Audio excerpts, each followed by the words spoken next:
Hello, hello, hello, hello. This is We Truth Be live. Told Podcast. We are live, guys, with episode number 98 with my money funny with Tuwan Spencer, Mr. Lionhearted himself, the creator, the founder of a social wellness development organization. I am so excited to have him today. How you doing today, Tuwan? Man, I'm doing amazing. I'm happy to be here. Ready to talk, man. Ready to get into it. Oh my gosh, you don't even know the reason why I stopped. I told you this, truth be told. So the Okay. reason I stopped was because I just felt something in my heart. The way you were speaking, you're not just speaking to the audience, you're speaking. I needed to hear what you're saying today. Wow. So I appreciate you just going with the flow with me. I appreciate you just being who you are. Guys, if you are new to this channel, please go like, share, and subscribe to Truth Be Told Podcast. We focus on healing the inner child. We focus on mental health. I'm big on mental health, guys, because I'm still healing myself. So I love to share jewels and things that I can talk to the people about. Also, before we go into the topic today, I do want Twan to let us know where we can find you at on social media and just a little bit more about him, y'all. He's an author. He is a public speaker. He's a motivational speaker. He definitely serves for the community. And as a black man, I am so honored to have him on my platform today, just to let the people know a little bit more about his organization and what he does for our community. So again, thank you, Twan. Yeah. So my name is Tuwan Spencer, founder of Lionhearted. Lionhearted is a bunch of different things. So there's music, there's entertainment, there's books, there's outreach for youth, adults, and business professionals in areas of social management, emotional management, mental, spiritual. We just involved with the community. I've written, I got 5 books out now. I got a couple slated for release before this year is out. Father's Day every day getting ready to come. That book is going to be powerful for the dads. So I'm super excited about that.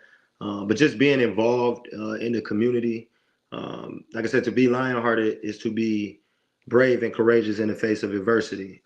We just decided what our adversity was and decided to focus on dealing with it bravely instead of just reacting to what was going on in life. So everything is about just having that spirit of we can go get it, and it's gonna go how we say it need to go. As far as where you can find me at, social media, Tuwan Spencer Speaks. That's Tuwan Spencer and then Speaks Speaks. It's gonna be some variation of that. That's on Facebook, Instagram, all of them, all of them. I'm forgetting some right now. I want to say Twitter, but I don't know if I rock with Twitter like that. But TikTok for sure. Lionhearted is everywhere. Lionh3ARTED. Lionhearted outreach. You, as soon as you start putting in Lionhearted, we're gonna come up. I was saying before, if it take you long to find me because you put that stuff in and it did not pop up when you find me, send me a message because there's people that get paid to make sure that you find that immediately. So I need to know that that's working. Put it in, search it, but come be a part of the family, man. It's a tribe, and we all just learning how to operate with that lion-hearted mindset. So I look forward to meeting some of y'all in the future. No, I love it. I love how you went back because I was gonna spin it back anyway for you, Twine. Just how you guys know that he is known on all these social platforms. Definitely make sure you go in and type Lionhearted because he is gonna pop up. I love how you also talk about what it means to be brave. Can you Mm. go in a little bit more before we talk about the topic? Because I think that is just so powerful, especially like I said, this is Holy Week, and sometimes brave can mean different things for different people. And Yeah. so, if you can just go in and let us know a little bit more about what that means as far as being lion-hearted within your organization. No, sure. Um, so the thing with bravery is a lot of times we have decided that it only looks like one thing. And what I've experienced in my personal life is the one thing that it was described to be didn't always fit what I actually had going on.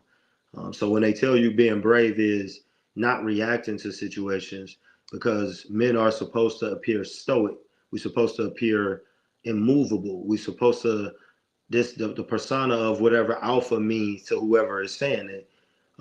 You start to fall into that. But what if you don't feel stoic? What if you feel like you about to explode because all of the bills are due? Your lady nagging about such and such, the kids not listening, the car having issues, and you're trying to be whatever you think brave is. And that's the type of thing that we like to. It's okay to redefine those things. So for me, one of the bravest things I had to do was to learn how to operate in agreement with love. We all want to get treated a certain type of way, but I had to one be okay with somebody treating me that way, which is huge. But understand that I would have to commit to doing that for other people if I wanted it for me. That's not something you get taught growing up in some of the neighborhoods I grew up in, doing some of the things that I did. I mean, I was 17 years old, Wendy Correctional Facility, fighting. Like, so when people see this version of me and they like, man, what? I would have never guessed. And I'm like, that's how I know God dope, because I lived under the personification of what strength looked like, not per my own beliefs, per an environment I stayed in. So sometimes the most bravest thing you're going to do in a day is challenge those things that you accepted as normal.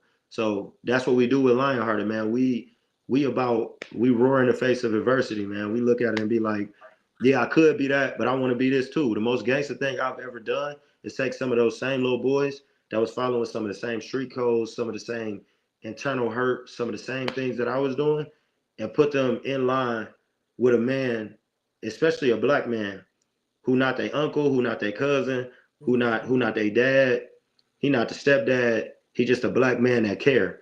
And that does so much to somebody's brain as a young black boy growing up in a bad situation, to see a man like care and to actually walk that walk, and he don't have to. So now you're not by yourself. It's somebody who look like you, who you share ideas, vision, and lunch with. Because I'm breaking bread with these people. Um, you get to realize your brain accepts and opens up neural pathways to the idea that it's something else, and that's brave for me. I done did a lot of tough looking stuff in my life, but that's bravery, and that's what Lionhearted is. So I know we got a lot to talk about, but that's what I want people to get from that, man. The biggest part about social and emotional journeying is being able to challenge yourself. And then I'm gonna say this, because I got to stop myself too, but I'm gonna say this, and I know somebody need to hear this. Stop allowing yourself to only be two things. Watch this, only two things. You allow yourself to either be a hero or a victim in the situations that you're dealing with in life. And I know being a hero sounds good, but what happens when you save the day is you don't have to evolve no more. You don't got to do anything different because stuff went favorably, right? And when you the victim, well, they did you wrong, and there's nothing you could have did. You showed up, and you start talking in these places. Both of those keep you in a cycle, because if you don't have to make any adjustments, then there's nothing else to be done. The thing is, that should only be okay if you're okay with the result. If you allow yourself to be the bad guy in some of these stories, what should I have said? What should I have done differently? I'm saying, even if it's going the way that you okay with, what's another route you could have went? When you look at yourself through this lens, that's when you start experiencing growth. It's not because you sat with your therapist all day. It's not because you give other people advice. The people who are really taking it serious, they're doing amazingly deep shadow work with themselves. So you become better acquainted, more in love with yourself, because you've had to deal with yourself deeply. Like, so you got to be okay with this process. In this process, man, fall in love with that. Do not be just the hero or the victim. Be okay with taking on a villainous role if it equates to your growth. And then you'll just see some amazing things, man. So that's what I think. You can listen or not listen, but that's how I feel. It's Nah, working for me. we needed to hear that. Y'all listen to Tuwan over here speaking, y'all. He's speaking the truth. Definitely giving us insight on bravery, not being the victim, but Hmm. also not, wanting. It's not either or. It's Yeah. pretty much checking yourself and looking in Yeah. the lens of who you are Yeah. in that moment and learning to react and respond in different ways. Man, Hmm. I'm telling you something about that shadow work. I've been doing it deeply for Mm. the last 4 years. Mm. And when I say God has showed me so much about me, Yeah. Yeah. so I just commend you, Twan, on just being a black man, representing us and letting us know that there is a safe space Yes. that you can come and just be your authentic self. Now, guys, we're going to go ahead and get into the topic today. We are talking about When My Money Funny, episode Mm-hmm. number 98. I Mm. want Twan to talk a little bit.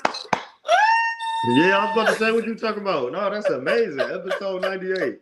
That's dope. You hey, listen, I don't know who you got coming on episode 100, but tell them no. And and bring me back. And let's do something. Let's do something crazy for episode 100. We gotta have time to market that and push that out, man. But yeah, let's at least bring me back on as an additional guest, man. Let's do something. I want to do I that. can do that. Once Okay. we get on here, we connect. So we family. So I Okay. definitely will Okay. bring you back. Thank you so much for just, you know, celebrating me, making me Yeah. feel like 98 episodes for me is a long way coming. I love talking to people about mental health and healing and a little kitchen talk. Yeah. Sometimes I don't Yeah. want to always be so serious. Right. I'm silly in a way. Life is funny, and so I think sometimes just having that breath of life and being able to laugh at certain things just gets us through the day sometimes. Yep. Yep. Yep. Yeah. Yep. So when we talk about this topic today, when my money funny, what does that mean to you, Tuan? And as a black man, how can you let the people know how that makes you feel when you're in those predicaments? I mean, well, when yeah, like the rumors is true. When the majority of us are suffering or in a place, it don't even got to just be suffering. In a place where you know you're worth more than what you're receiving, right? It don't got to always just be from a place of deficit. It can just be like I'm not fundamentally, like I've done the research, I'm not being compensated for my worth. When you start to feel like that as a man, the rumors is true. There is a place of sadness, frustration. Sometimes that look like anger. Sometimes that it look like all these other things. But like I tell most people, when it comes to dealing with emotions, what you see is oftentimes not what's going on in the surface. When a Hmm. man's money is funny, he lost. And the problem with this is it's that way, but it really shouldn't be. Like it's a lot of social conditioning that got men believing what they have determines their worth with who they are. I was saying earlier, money is a tool. It's definitely something that's necessary that you need just to live in your natural functions in life, but it doesn't or shouldn't define who we are as individuals. And our culture, it's everywhere, man. It's in the music, it's in status. Like I go have conversations with some women, they won't even look me in my face. They'll look at shoes first, or they'll look at watches. They look for things that it, you know. Honestly, hot take. I feel like it's predatory in nature on the part of those women.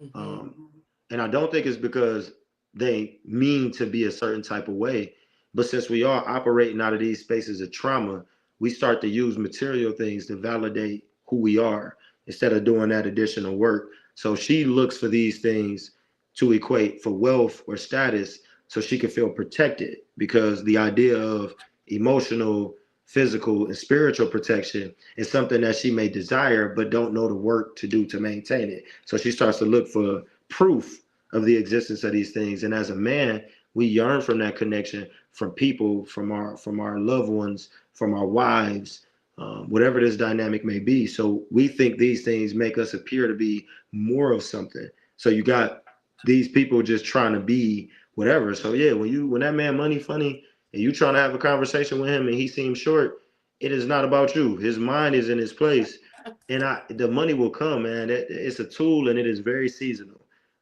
If you're in the stock market, it's up and down. If you have businesses, COVID came and all that got shook up.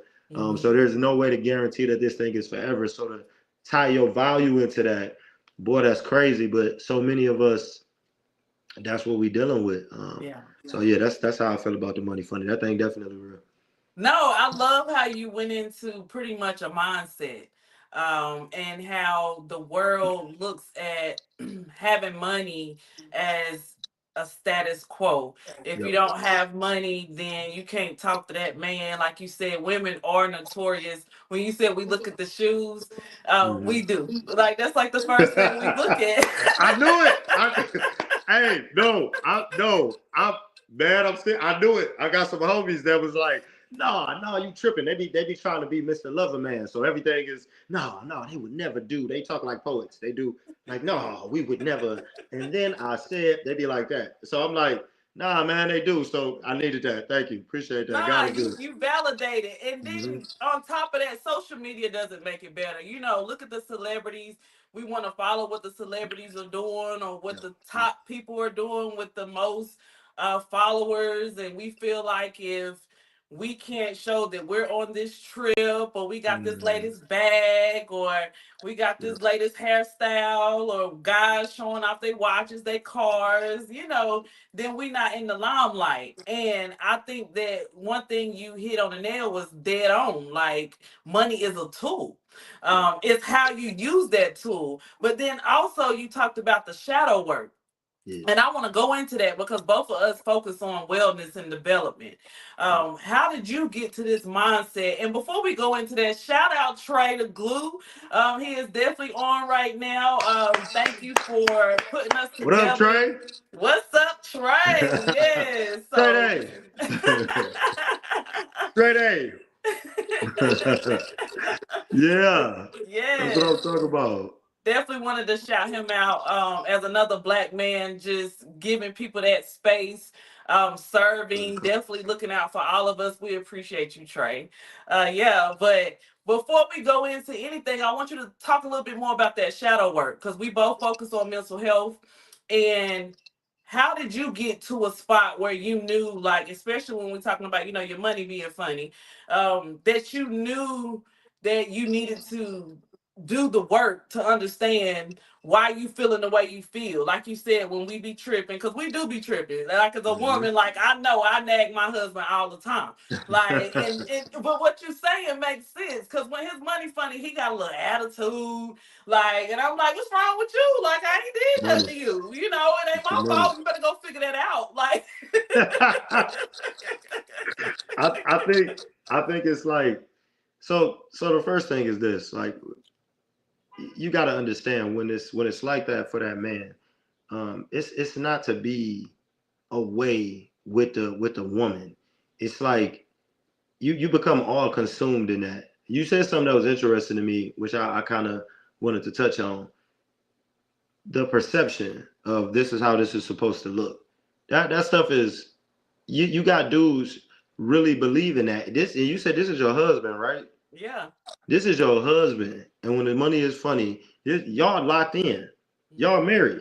So Mm-hmm. this is the ultimate sign of I'm not going nowhere, and you still got to try to manage that energy. It is deeply rooted and ingrained in men to feel like provision validates our manhood, and it's like you don't get a lot of pushback on that, especially when it comes to a woman that you're going to be dating, because in the short term, as far as what you might need, it's beneficial. It's beneficial for me to feel like I'm validated by my dollar amount. Who around me doesn't benefit from that? Who doesn't who doesn't have an easier life if I'm making money? And I love them. Everybody. You get That's some right. money, you get some money. But when the money doesn't come, the only habit you have is giving out. And so when you can't give out, you feel like you're not doing what you're supposed to be doing. So you got to get. So I would just recommend it's if you sensing that, right, it's time to do everything that make it look like I'm here for every reason outside of money.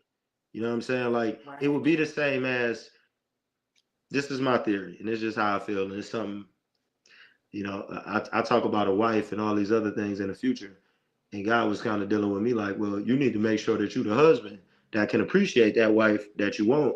And one of the things that he kind of put in my spirit was, and follow me, when a woman has her menstrual, and a lot of men, you're not having sex at this time, be everything else in that week times 1,000, right? So have all of the conversations you need to have. Do all of the intimate things there. If you start to treat, which is kind of where I'm going with this, if you start to treat what you perceive as adversity or a change as an opportunity to do more of that emotional work, you end up developing core relationships. But it ultimately goes to our ability to listen, like our ability to sit still with each other and not just listen to what's being said, but what's being done.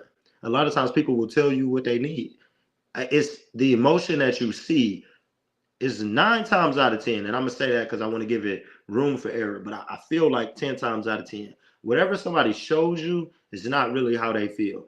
That's Exactly. the part that's available to see. That's not the root. That would be what you seeing is whatever's above ground. If the person is acting moody, 9 times out of 10 they're afraid. You know what I'm Mm-hmm. saying? The emotion that I feel safer conveying is anger.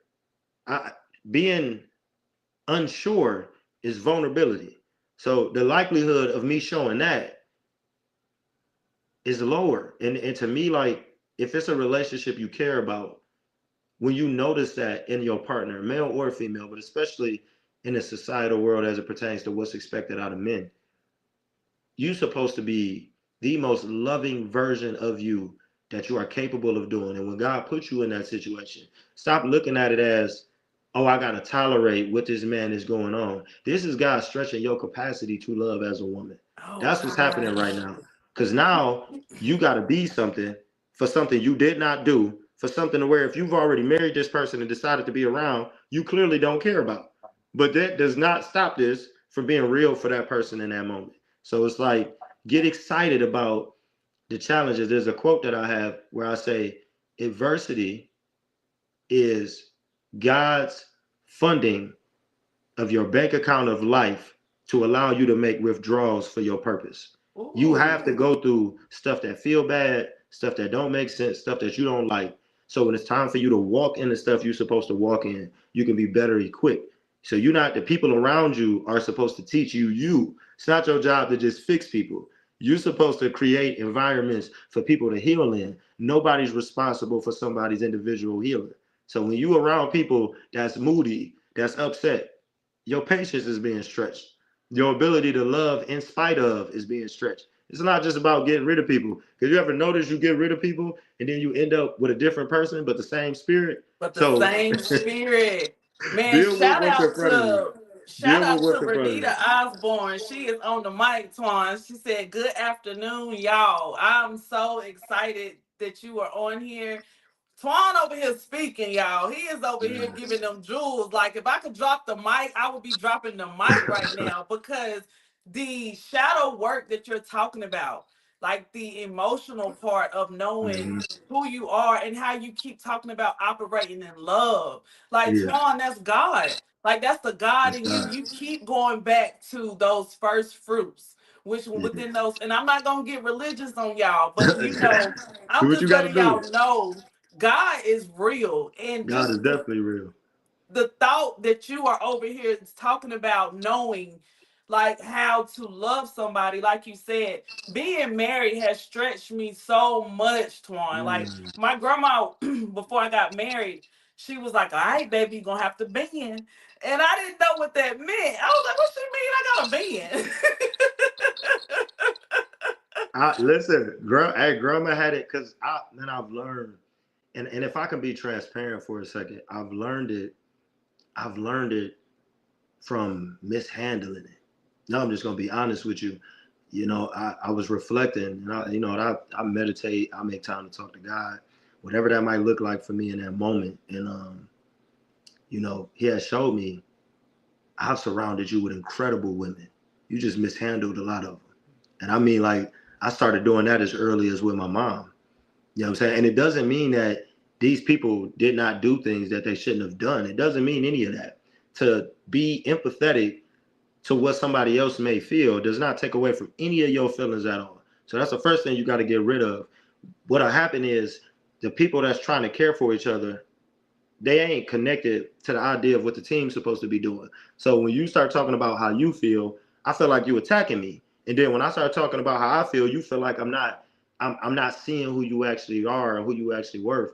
This relationship building, this work, even to the topic of money matters, which we're gonna be discussing today, it's like you kind of start to learn all of this stuff is an opportunity to connect and feel with whomever it is you keep it in your life.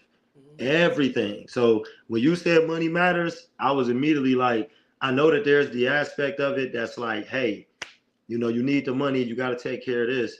But the times where I was at my lowest, the relationships that I cherished the most, it was people there that did not care, man. It was people that was like, "Hey, bro, we got to get to this bag, but I need you to be right. And until you get right, I'm gonna hold us down. But I need you to hurry up because stuff costs money. Stuff costs money. But I got you. And to me, like when you start talking about the value of a woman in that space, man, I was saying it before. When when that man with vision gets the belief that no matter how many times he messes up, he has a woman, a wife, family, whatever that support him in his process more than the results. Oh man, that's a different type of brother. That's a he will never be broke because poverty is a mindset. So he'll never be Exactly. broke. He'll always be on his way to doing something phenomenal. And I'm telling you, that's why when them dudes get that first check, when they go to the NBA or the NFL, the first thing they do is go buy their mama a house. Because in their mind, it's like, I'm able to give you not just a building, but the home that you gave me that entire time. I'm able to give it back. So there's no way that now when it's money funny, like we say in the hood of New York, your love gotta go dummy. Yeah, you know what I'm talking about? Like you, like hey, you supposed to, hey, he supposed to forget. Like I forgot I was struggling. I Mhm. forgot I was because it's like man, now it's just purpose. Now it's just purpose, and that's the only thing it can be is just so I like we be vibing. I'm gonna stop because I want us to what I'm saying keep going to the conversation because I know somebody needs to hear the talks that's gonna come from this.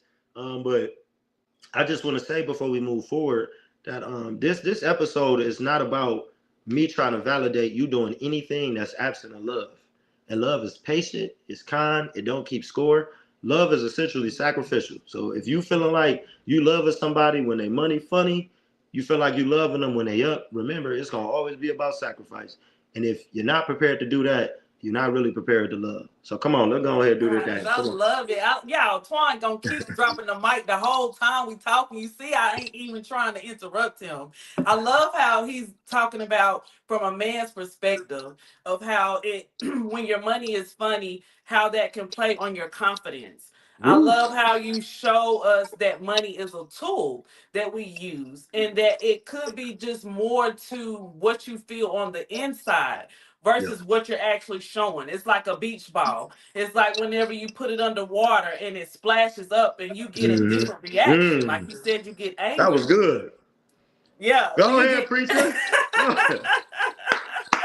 That was good. That was Yeah. good. No, but that's what I thought of when you said it because it's been so many times. I'd be like, what is wrong with me? Like, I'd be like, they'd be Uh, like, there go Brittany, uh, there go Chucky. That's what I call myself because you better move out the way when it's a whole different mindset coming from me and I'm trying to understand why. So, like you said, it's all about a mindset. yeah. Whenever your money is funny, how you look at where you're at and the questions you're asking yourself.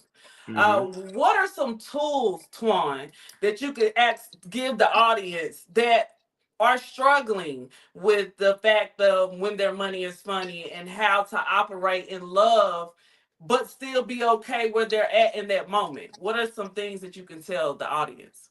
First thing, God is real. And I don't want to be, I don't want to be one of those individuals that talk about God, but they talk about God in such a way that He feels inaccessible, right? Like because you speak from this place of perfection of like God for me has been the constant source of renewing of my mind. And that's what needs to happen when you're dealing with trauma. It's interesting to me, like when we talk about a devil and how much evil stuff is in there, we start naming all of the worst things we could think of. When to me, if I was the devil trying to pull you away from God, it would be about separating you in a way to where you didn't even recognize. So anytime now when I go through lack, I know it's purpose building. I understand it. It's and it don't got to be just about money. Like think about the person that has to work 50, 60 hours a week to try to provide for their family. Family means way more to them than the person that's sitting next to them all the time. There's a sharpening that happens when you have to learn how to cope with less. So it's like, I'm not mad at that. It's seasonal, man. Every millionaire who I read a story about talk about how they was broke or Yep. homeless or was in a car. So for me, I'm like, imagine a person that had access to that person and seen them homeless and was like, nah, you ain't. Or the person that seen them, let's make it plain, when the business vision was starting to bear fruit, and was like, nah, you ain't really. Or the person that was with you but got tired of you and said, no, you a headache. And then they see you later, and now you became all of those things that you was putting in to work for. Now you became all of these things because it's a process. Fall in love with the process instead of the result. A lot of us are only working for the result. So when it doesn't look like what we think it should look like, we stop. We do this with money. We do this with relationships. We do this with how we feel. If it doesn't look like it's safe, we don't want nothing to do with it. The Right. reality though is, in order to get to green grass, you have to water it, you got to Mhm. trim it, you got to seed it. There's a process that's associated with it. If you're only waiting for it to look like the picture perfect lawn, you'll never see that line. That's the craziest thing to me. You get fixated on that part and you don't get to the other part. And that's what you see on social media. That's what you see with people's perceptions of money. If it don't look like what we want it to look like in the final thing, then it ain't it. And half of the time, you don't even know what people had to go through to get to that spot. So when people be wishing for that, man, it's people out here doing some weird things for some change. They doing something strange for change. So, to me, if you made 20,000 last month and you don't respect yourself next month, it wasn't worth it. You know what I'm saying? That's Like, right. so there has to be that level of understanding. But and I want to be clear, money is not a bad thing. It's the love for money, Right. and this perversion to what it does in our life that we gotta avoid. So yeah, I keep love going. this, Twan. I love how you keep talking about mindset, because that's all this is. It's just the shadow work. It'll make you look at life so much different when Mm, you are doing this daily walk. It's about the journey. Like you said, on social media, we always see the outcome of it: the nice cars, the big houses, all the money, the platform, whatever that means for you. But as mm, you continue to walk that journey and walk in love, when your money funny, it's gonna make you look at it different. It's gonna make, when me and my husband money funny, I think sometimes those are the best times for us. Like, man, listen, hey, them dates be creative than a bug, don't they? yeah, we gonna figure it out. I'm like, what are we gonna do today? But it is something that I want to share before we go, guys. Before we leave today, I do want Twan to, if you could go back to 18-year-old Twan, what Mm. would you say to him today about his money being funny? Woo! First of all, 18-year-old Tawan would probably be one of the most difficult students I would ever have in my life. Um, he was angry. He was afraid. Um, he felt misunderstood. But I wouldn't give up on him because he always had a heart. You know what I'm saying? He spent a lot of time treating it like it was a burden to what he was building because he didn't always feel like he bore good fruit from it. So I would tell him as it related to your money, um, the same way I would say it to 22-year-old, 32, and I hope that I'm growing enough to be able to have that conversation with me at 40, where, hey, none of what you see matters. It's everything inside of you that will. If you are consistently being a man that's working hard, that cares about his character, his integrity, and that's going through the process of refining that every day, if every day you get a little bit better than what you did before, not only will greatness come, but money will follow. It is not about the money. It is cool to survive and to do what you got to do. We all want to build ourselves to a place of financial equity to where we could do whatever we want to do in our lives. And ain't nothing wrong with having that as a goal. But if that's your reason for existing, I would tell him, you got to reevaluate you. I would tell him that early.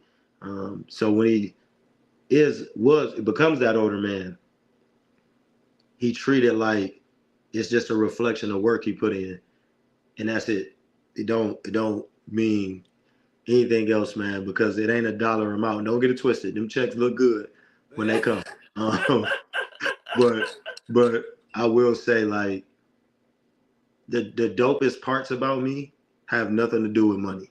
Like, they have nothing to do with money. I don't spend any time like, oh man, that one check I got, that was the one, that was the one. It's like it'll always be another check. It'll be 15 of them that same amount, and then eventually it's gonna be something that's even bigger than that. I don't want to have to recycle the emotional joy because a dollar amount changed. So it don't matter as much as you think it do. It matter how you feel. It matter that you praying. It matter that you love you. It it really, because the reason this money matter to you like that and why it's having this much impact on you is because of some stuff that you got to work on with loving you better. And I know that's a tough thing to hear because we think we got it figured out, and now we got to be emotional as a result through that journey. So I would tell him to embrace that early. Like, anytime something make you feel away because you don't got it, why you feel like you less than because you ain't got a certain outfit, certain shoes, your account don't reflect a certain thing. If it's a body thing, the way your chest is, your arms, if it's for a woman, your butt versus her shape, like, why do all of this stuff matter so much to you? Like, why does this matter? So that's why I would look at him and be like, bro, you dope. You dope, man. You was special. You was here to create generational wealth and understanding. You're gonna break curses. You're gonna redefine life for people. You gonna touch millions of people. Money is the least of your concerns for where you're going. It is Oh not. Just man. trust the process, man. That's what I would tell him. And he'll probably be like, all right, cool, old dude. but it'll plant a seed, man. And later on in life, um, he'll be doing what I'm doing, hopefully a little bit earlier. So that's what I would do with him. I love it, Twan. I love what you're doing. I just want to say thank you so much for pouring out to the audience, guys. It's all Yeah. about the shadow work, how you feel about yourself when your money funny. Because when your money funny and you're doing the shadow work, all that stuff ain't gonna matter. Because like Mm, Twan said, the money gonna come. Y'all mm. definitely make sure y'all go like, share, and subscribe to my YouTube. Make sure y'all go follow Twan, y'all. He got a book coming out. Yeah. Yes, like he got a book coming out. Make sure y'all go click the link. He Mm-hmm. is an author. He's doing so many wonderful things. And we're going to sign out today, y'all. This is episode number 98 when my money funny with Tuwan Spencer, Mr. Lionhearted, guys. You guys have a good We Easter. fired up. Ah. Love. Yes.